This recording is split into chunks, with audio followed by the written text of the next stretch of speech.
on vous dit dans cet exercice que l'entreprise souhaite estimer la proportion de personnes de plus de 20 ans parmi ses clients au niveau de confiance de 95%. Donc là, on va calculer un intervalle de confiance avec un intervalle d'amplitude inférieur ou égal à 0,5. Je vous rappelle que l'intervalle de confiance, pour le calculer, c'est f moins 1 sur racine de n et f plus 1 sur racine de n. C'est-à-dire qu'à la fréquence, à un moment j'ajoute 1 sur racine de n, à l'autre moment j'enlève 1 sur racine de n. Et ça, c'est mon intervalle de confiance. Donc ça signifie que l'intervalle complet ici a un écart de 1 sur racine de n là et 1 sur racine de n là. Donc l'amplitude totale, elle est de 2 sur racine de n. Et je veux que cette amplitude soit inférieure ou égale à 0,05, ça c'est ce qui est écrit dans l'énoncé. Donc ensuite, je passe le racine de n de ce côté en faisant une multiplication. Racine de n, c'est forcément un nombre supérieur ou égal à 0, donc ça ne change pas le sens de l'inégalité. Ensuite, je divise par 0,05, qui est lui aussi un nombre positif, donc ça ne change toujours pas le sens de l'inégalité.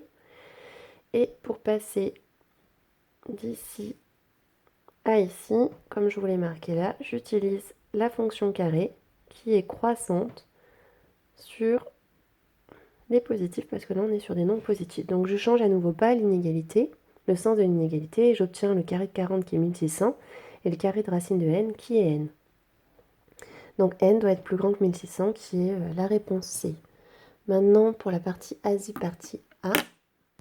Donc là les informations importantes sont que lambda vaut 1 sur 2800 et que vous avez du coup une loi exponentielle.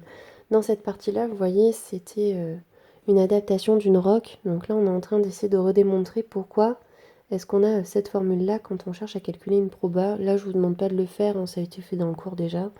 Donc on va aller plutôt directement ici, en essayant de calculer la probabilité qu'une lampe fonctionne au moins 180 jours. Donc si elle fonctionne au moins 180 jours, c'est qu'elle fonctionne 180 jours ou plus.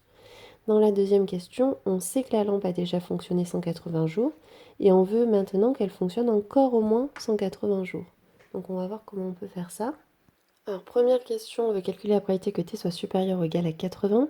Si on regarde la formule qui est donnée dans la question préliminaire, c'est exponentielle de moins lambda fois la valeur qui est ici, donc ici 180. Et on trouve à peu près 0,938. Là on vous dit qu'on dans la question 2, on vous dit qu'on sait que ça a déjà duré plus de 180 heures et on veut que ça dure au moins encore 180 heures de plus. Donc 180 heures de plus, ça ferait 180 plus 180, 360 heures.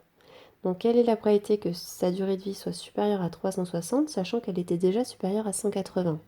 Si vous regardez l'écart que vous avez entre ces deux nombres, donc pour passer de 180 à 360, c'est un écart de 180.